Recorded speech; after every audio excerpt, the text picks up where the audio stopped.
6 de la mañana con 57 minutos. Le damos la bienvenida a Marcelo Espinel de la Fundación Ciudadanía y Desarrollo. Marcelo, ¿qué tal? Bienvenido. Gracias Eduardo, por asistir. Muy buenos días. Queremos un poco, en el marco de esta declaratoria de la Asamblea Nacional de Naciones Unidas con relación al Día Internacional de Lucha contra la Corrupción, ¿qué es lo que sucede con nuestro país y en la región, pero particularmente en nuestro país, con estos esfuerzos que ha venido impulsando el Ejecutivo y de la mano también con el Legislativo para encaminar leyes? ¿Son suficientes el mecanismo legal, si se quiere, para que de alguna manera podamos ir alineados a los objetivos que plantea Naciones Unidas?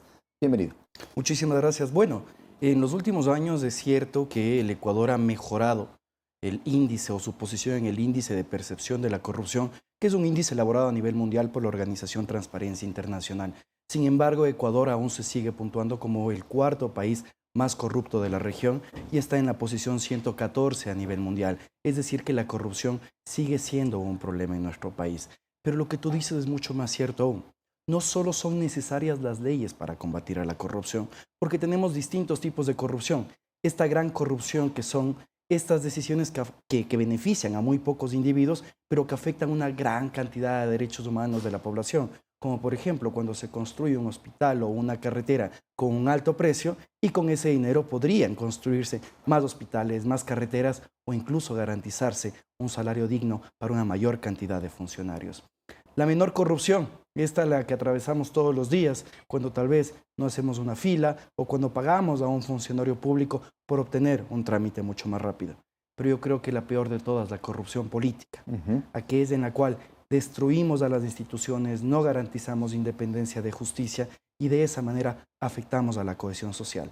Para poder luchar con estos tres tipos de corrupción no son necesarias solo leyes, sino que todos los ciudadanos juntemos el hombro para construir el país que queremos. Y a propósito, yo quisiera ver si es que es posible a través de producción nos puedan mostrar algunos datos, algunas cifras relacionadas justamente a lo que percibe la ciudadanía con relación a los temas de corrupción. El 65% de ecuatorianos considera que la corrupción aumentó. Ese es un dato que lo trae Diario El Telégrafo en el día de hoy, y también pues hay algunas otras cifras relacionadas a lo que se puede revisar con relación a los delitos contra contra la administración pública. Causas ingresadas en el periodo 2015 a junio de 2019, 14.445 relacionadas, solo un poquito, ahí está, al incumplimiento de decisiones por legítimas de autoridad competente, los que tienen que ver con los ataques o resistencia 3.545 y peculado 770. Ahí está un poco el balance de lo que percibe, si se quiere, la ciudadanía y dónde está focalizada de alguna manera con relación al territorio, ¿no? A la extensión territorial.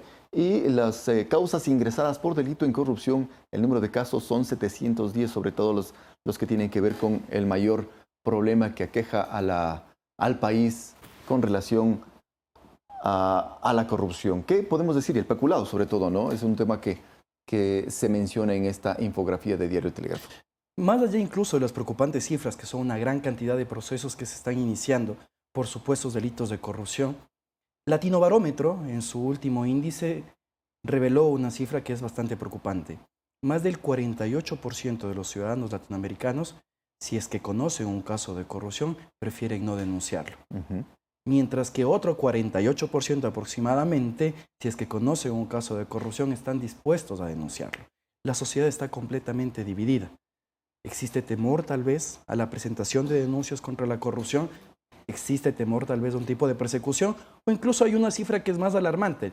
La Corporación Andina de Fomento establece que apenas el 8% de los ciudadanos creen que el sistema judicial es independiente. Entonces vemos que confluyen una gran cantidad de factores al momento de presentar denuncias y no ser perseguidos, pero también que los corruptos sean sancionados. Desarrollemos un poco estos factores por los cuales la ciudadanía quizás no se involucra en denunciar, por ejemplo, y darle seguimiento a su denuncia. Bueno, la mayor parte de argumentos que logran que el ciudadano no dé seguimiento a las denuncias es porque siente que no existe la debida respuesta por parte de los sistemas de justicia, que la justicia tarda e incluso no llega y que de esa manera es un acto inoficioso presentar.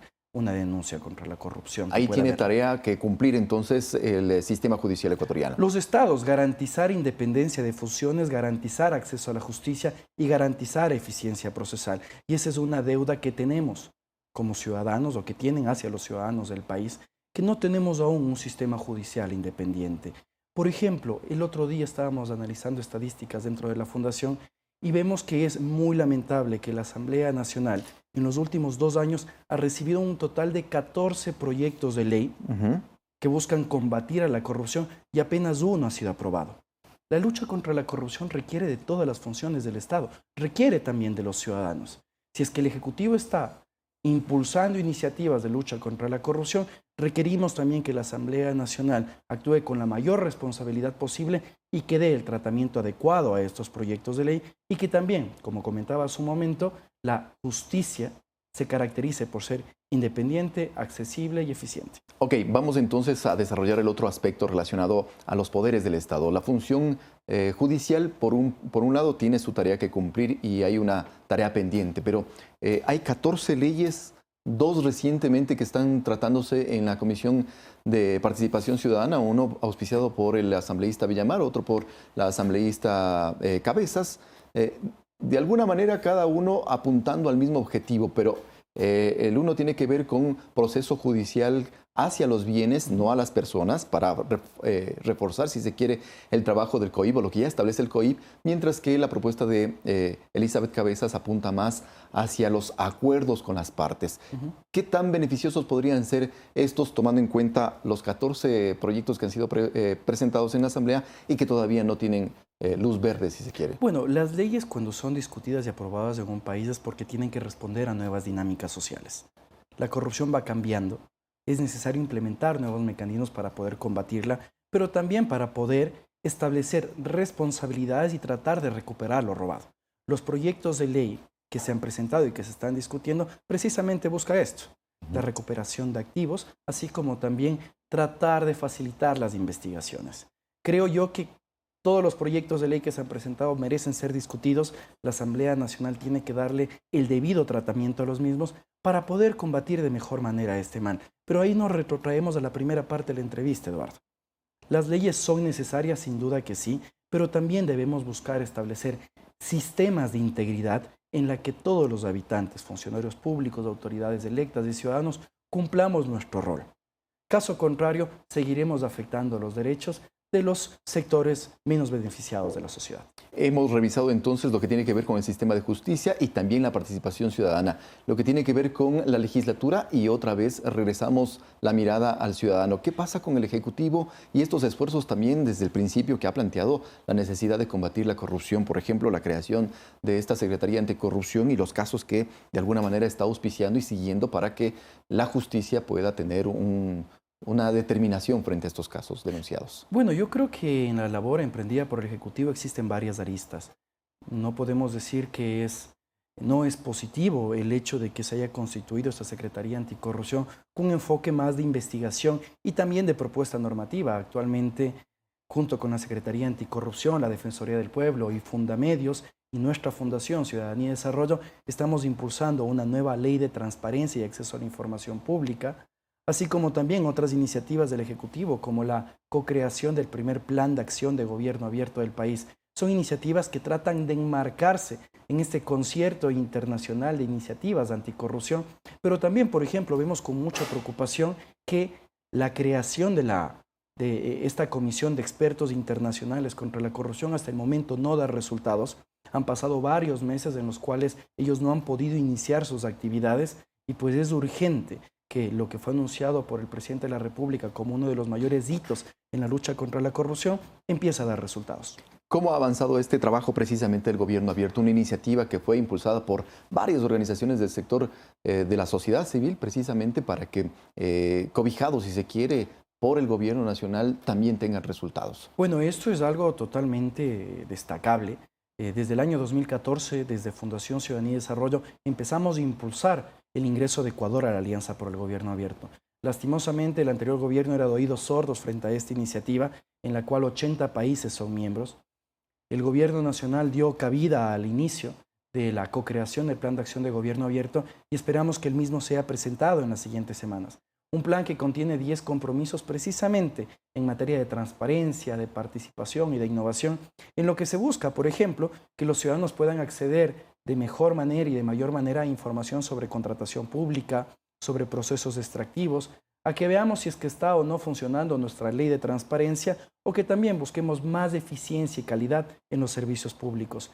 Creo yo que la construcción de mejores realidades debe hacérsela de manera conjunta y no únicamente basados en la crítica. Si nosotros como ciudadanos no pasamos de la crítica a la propuesta, va a ser mucho más difícil construir el Ecuador que queremos. ¿Qué tan propositivos somos ahora como ciudadanos a propósito de ese lineamiento? Bueno, el Ecuador tiene una ley orgánica de participación ciudadana desde el año 2009. A nivel constitucional están garantizados nuestros derechos de participación ciudadana. Sin embargo, creo que, y es una apreciación personal, los ciudadanos no nos hemos empoderado de este derecho a participar. Creemos que la participación en democracia se limita a ir a las urnas cada 4 años cuando existen otros mecanismos de control social, como por ejemplo hacer iniciativas populares normativas, verificar que los que en este caso los gobernantes estén cumpliendo con el mandato que hemos otorgado en las urnas y que también podamos utilizar estos mecanismos como silla vacía, veedurías, observatorios y que de esta manera podamos vigilar que las cosas se estén haciendo bien. Estos retos, quizás como a manera de conclusión, ya se nos va acabando el tiempo, ¿cómo integrarlos a través de las distintas instancias gubernamentales, del legislativo, del sistema de justicia y por supuesto también impulsados a través de una acción proactiva, propositiva de la ciudadanía? Bueno, la lucha contra la corrupción, como comentaba, necesita de todos. Existen una gran cantidad de planes impulsados por la función judicial. La misma función de transparencia y control social tiene un plan de integridad. Y creo que sí es momento en el cual nosotros nos sentemos todos juntos en la mesa de una manera muy horizontal y verifiquemos cuáles son los requerimientos que tiene nuestro país en este momento para combatir a la corrupción. Que cada uno de los actores ejecute su rol con responsabilidad y que de esta manera, ojalá en los próximos años ya no estemos en estas ubicaciones tan lamentables de percepción de la corrupción, sino que sigamos aumentando, dando confianza tanto a los ciudadanos, dando confianza al sector de la inversión y que, por ejemplo, nos deshagamos de una cifra tan fea como aquella que salió de parte del Banco Interamericano de Desarrollo, que establecía que el 44% de los ciudadanos estaban de acuerdo en que exista corrupción mientras haya obra. ¿Qué frase tan fea es esa que decimos que no importa que robe con tal que haga? Cuando tal vez con ese dinero podríamos garantizar más obras y mejores salarios para todos. Y esta percepción quizás nos hace tener la necesidad de regresar a ver a las escuelas, si se quiere, a nuestros niños para que se pueda fortalecer estos valores que tienen que ver con la ética, con la moral, con las buenas costumbres. Sin duda que sí, la educación es muy importante, la educación en los primeros años de escolaridad, pero yo creo que también no debemos dejar de lado y no perder la esperanza que es necesario educar a todos los sectores de la sociedad. Estar conscientes que esta viveza criolla no nos lleva a ningún lado y que realmente si es que queremos mejores días para todos, es necesario empezar a respetar las normas, a vivir en sociedad y de esa manera aumentar la cohesión dentro de nuestro país. Me quedo con eso, propiciar en todo caso la honestidad criolla, ¿no? Exactamente. Muy bien. Nos vamos a una pausa. Le agradecemos a Marcelo Espinel de la Fundación Ciudadanía y Desarrollo por estos criterios que ha compartido con nosotros a propósito del Día Internacional de Lucha contra la Corrupción, la situación de nuestro país y los retos que enfrenta precisamente el Ecuador para salir de esas cifras que lamentablemente ahora mismo nos ubicamos como país. Regresamos enseguida.